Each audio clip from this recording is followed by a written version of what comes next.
परमात्मा को पाने तथा उसका वास्तविक लाभ प्राप्त करने के लिए देखिए हमारा खास कार्यक्रम आध्यात्मिक ज्ञान चर्चा सत्यार्थ प्रकाश पर जगत गुरु तत्वदर्शी संत रामपाल जी बनाम आर्य समाज प्रमुख 29 मार्च से प्रत्येक मंगलवार और वीरवार रात्रि 8 बजे से केवल साधना टीवी पर।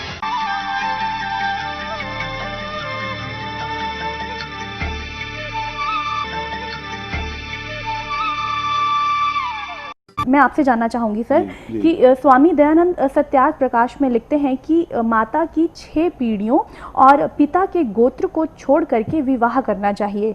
इसका अर्थ हुआ कि माता की पीढ़ियों के 6 गोत्र छोड़कर विवाह करना चाहिए। क्या ऐसे लड़के लड़कियों का विवाह होना संभव है? अब यहाँ भी वही बात है जी। संत रामपाल दास जाने या अनजाने असत्य प्रस्तुत कर रहे हैं। वो दावा तो इस बात का कर रहे हैं कि मैं सत्य बात कह रहा हूं, लेकिन वास्तविकता यह है कि वो महर्षि दयानंद के शब्दों को महर्षि दयानंद के आशय के विरुद्ध बना करके अपने ढंग से उनको प्रस्तुत कर रहे हैं। महर्षि दयानंद ने केवल ये लिखा है कि माता की 6 पीढ़ियों को और पिता के गोत्र को छोड़ना चाहिए। यहां माता के गोत्र का तो कोई प्रसंग है ही नहीं। संत रामपाल दास ने पीढ़ियों के साथ में माता के 6 गोत्र अपनी ओर से जोड़ लिए, जिनको कि महर्षि दयानंद ने कहीं नहीं कहा। यहां 6 पीढ़ियों से केवल यही अभिप्राय है कि माता का कुल अपना कुल है, वो छूट गया जी। माता की माता यानी नानी, नानी के परिवार को उसके कुल को छोड़ना चाहिए विवाह में, उसमें विवाह नहीं करना चाहिए अगर उसके कुल की कन्या हो या लड़का हो। फिर परनानी का कुल हो वो भी छोड़ना चाहिए, फिर परनानी का कुल हो वो छोड़ना चाहिए। इस तरह 6 पीढ़ियों की चर्चा है। माता के 6 पीढ़ियों के गोत्र का उल्लेख महर्षि दयानंद ने कहीं नहीं किया है। संत रामपाल दास अगर ध्यान से सत्यार्थ प्रकाश को पढ़ेंगे, अर्थ को पढ़ेंगे जो कि वो सीडी में दिखा रहे हैं, तो वो स्वयं भी देखेंगे कि गोत्र की चर्चा यहाँ पर नहीं है, पिता के साथ केवल गोत्र की चर्चा है। माता के साथ मतलब कुल की माता की के बात साथ को 6 पीढ़ियों की 6 पीढ़ियों की 6 पीढ़ियों को छोड़ने का निर्देश है। माता की 6 पीढ़ियों के गोत्रों को छोड़ने का निर्देश नहीं है यहाँ। देखिए, आप ध्यान देंगे आज का वैज्ञानिक जी जो डॉक्टरी है वो भी इस बात को मानता है जी कि दूर गोत्र में विवाह होना चाहिए। इसके अतिरिक्त एक और चीज हमारे यहाँ परंपरा में थी, अभी भी चल रहा है, कि कुल पुरोहित 6 पीढ़ियों का हिसाब रखते थे। उनको बार बार बताया जाता था। विवाह आदि के प्रकरण में ये बातें आम तौर से हमारे कुल पुरोहित इस बात को बताते थे और उसका विशेष ध्यान रखा जाता था। जैसे आजकल 3 गोत्रों का स्मरण किया जाता है विवाह के अवसर पर। अब 3 का होने लगा, लेकिन 3 का तो होता है ना जी बिल्कुल। तो कहीं ना कहीं हमें कभी भी विवाह यदि हम कर रहे हैं, जो भी किताब है इसमें जो भी उल्लेख है दयानंद जी की, इसमें कहीं भी गोत्र की माता के गोत्र की चर्चा नहीं है, पीढ़ियों की चर्चा की गई है जी। गोत्र जोड़ संत रामपाल दास ने गोत्र अपनी ओर से जोड़ा है जी। और 6 पीढ़ियों के गोत्र तो बहुत व्यापक हो जाएंगे। तो वो यही दिखाना कि ये असंभव है और महर्षि दयानंद ने असंभव बात लिखी है, जबकि ये महर्षि दयानंद की बात नहीं है, ये संत रामपाल दास की अपनी कल्पना जी। यहाँ ये एक चीज और मैं धर्मपाल जी आपसे जानना चाहूंगी कि स्वामी दयानंद धर्मपाल जी एक बात और कह रहे थे इस प्रसंग में जो बीच में वो रह गई। हाँ जी। कि दूर गोत्र में विवाह होना ये पुरानी साइंस भी मानती थी, चिकित्सा विज्ञान भी मानता था, आज का चिकित्सा विज्ञान भी इसको मानता है। और यूरोप में तो ये एक अभियान चला हुआ है कि पशुओं के एक कुल में वो संतान उत्पन्न नहीं करने देते, बल्कि क्या करते हैं कि एक कुल के नर और मादाओं को वो अलग अलग करके दूसरे कुल में छोड़ करके आते हैं। उसका कारण ये है कि वो ये मानते हैं कि दूर के गोत्र में यानी दूर के कुल में विवाह होने से उनकी आयु बढ़ती है, उनका स्वास्थ्य अच्छा होता है, उनकी बौद्धिक शक्ति अधिक अच्छी होती है। इसलिए एक बहुत बड़े व्यापक पैमाने पर यह अभियान चल रहा है कि मान लीजिए शेरों का एक कुल है तो शेर को वहां से उस कुल के शेर को उठा करके दूसरे कुल में छोड़ के आएंगे, दूसरे कुल को वहां छोड़ के आएंगे। और उन्होंने ऐसे बहुत से परीक्षण किए हैं कि जब भी बीमारियां फैली हैं, अगर एक कुल की संतान कहीं किसी पशु वर्ग में मिलती है तो उनके ऊपर बीमारियों का संक्रमण बहुत जल्दी हुआ है और वो मरे हैं, जबकि दूर गोत्र में दूसरे कुल के जो संतान हैं उनके अंदर जो शक्ति है, रोग निरोधक शक्ति, वो ज्यादा पाई। तो दर्शकों, ये थे आर्य समाज प्रमुख के विचार, और आइए अब जानते हैं जगत गुरु तत्वदर्शी संत रामपाल जी के विचार। सत साहिब दंडवतम गोविंद गुरु बंधु अविजन जोए, पहले भय परिणाम तिन नमो जो आगे होवे। सभी दर्शक आध्यात्मिक ज्ञान चर्चा देख रहे हैं। इस दास ने स्वामी दयानंद जी द्वारा रचित सत्यार्थ प्रकाश के ऊपर आपत्ति व्यक्त की है। उसके आधार से दयानंद भक्तों ने कहा है कि रामपाल दास दयानंद जी के विचारों को सत्यार्थ प्रकाश में लिखे हैं वो ढंग से समझ नहीं पाया और वो तथ्यों को तोड़ मरोड़ कर पेश कर रहा है।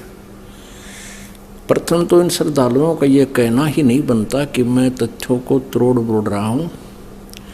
दास तो महर्षि दयानंद कृत इस सत्यार्थ प्रकाश को आपके समक्ष रूबरू कर रहा हूँ और उनके व्याख्यान को पढ़कर सुना रहा हूँ। दूसरी बात रही, अभी इन्होंने ऐतराज़ किया है, ऑब्जेक्शन किया है कि सत्यार्थ प्रकाश के चौथे समोल्लास में, चतुर्थ समोल्लास में विवाह के प्रकरण में स्वामी दयानंद जी ने लिखा है कि विवाह करते समय पिता का गोत्र और माता के कुल की 6 पीढ़ियों को छोड़कर कन्या वर का विवाह करें।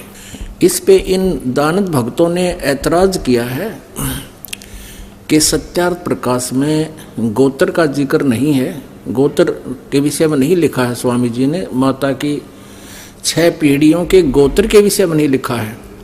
रामपाल दास भ्रमित कर रहा है और ठीक से पेश नहीं कर रहा है। केवल पिता का गोत्र वो कह रहे हैं, दयानंद भक्त कह रहे हैं कि स्वामी जी ने सत्यार्थ प्रकाश चतुर्थ समोल्लास में केवल पिता का गोत्र और माँ की 6 पीढ़ियों को छोड़ने के लिए कहा है। प्रथम तो मैं इनसे ये जानना चाहूँगा, क्या स्वामी जी ने फिर माता का गोत्र भी अलाउड कर दिया? और दूसरे, अब आपके रूबरू उस उल्लेख को करते हैं जिसमें स्वामी जी क्या लिख रहे हैं। ये देखिएगा सत्यार्थ प्रकाश, ये प्रकाशित कहाँ से हुआ है? प्रकाशक है वैदिक यति मंडल, दयानंद मठ, दीनानगर, पंजाब। मुद्रक आचार्य प्रिंटिंग प्रेस, दयानंद मठ, गोहाना मार्ग, रोहतक। ये दूरभाष नंबर है इनके। ये है अथ चतुर्थ समोल्लास आरंभ। इसमें यहाँ स्वामी जी ने लिखा है, जो कन्या माता के कुल की 6 पीढ़ियों में न हो, ध्यान से पढ़ें, जो कन्या माता के कुल की 6 पीढ़ियों में ना हो, ओनली पीढ़ी नहीं लिखा है, और पिता के गोत्र की न हो, उस कन्या से विवाह करना उचित है। यानी माता के कुल माने गोत्र की 6 पीढ़ियां छोड़ दे और पिता का गोत्र की ना हो, उस कन्या से विवाह करना उचित है। इस दास ने ये प्रार्थना की थी कि क्या ऐसे हम अपने लड़के और लड़कियों का विवाह कर सकते हैं? अब कुल को डिफाइन करते हैं। कुल वंश गोत्र को कहा जाता है। जैसे जाट वर्ग में गोत्र हैं, एक काद्याण है, सांगवान है। उनसे कोई पूछे कि तुम्हारा कुल कहाँ से प्रारंभ हुआ, तो वो बताते हैं कि हमारे सबसे बड़े महापुरुष, सबसे पहले महापुरुष एक काद्याण था, एक सांगवान, ये दोनों भाई थे। तो जो काद्याण की संतति है, जो उसका कुल है, वो काद्याण लिखते अपने पीछे। इससे सिद्ध है कि वो काद्याण गोत्र के हैं, काद्याण कुल से हैं। और सांगवान वाले लिखते हैं अपने सरनेम यानी गोत्र, सांगवान लिखते हैं। उसे परिचित है कि इनका कुल, इनका गोत्र जो है सांगवान है। ऐसे अन्य समझिए। अब इसका प्रमाण आपको शब्दकोश में भी देते हैं। ये देखिएगा, भाषा शब्दकोश, डॉक्टर राम शंकर शुक्ल, रासल, MA डिलिट, संशोधक एवं परिवर्धक, गिरजा दत्त शुक्ल, गिरीश। प्रकाशक हैं राम नारायण लाल, बेनी प्रसाद प्रकाशक तथा पुस्तक विक्रेता, इलाहाबाद। ये देखिएगा, इसके 407 पृष्ठ पर लिखा है। ये कुल की व्याख्या दी। कुल का अर्थ है वंश, घराना, जाति, गोत्र,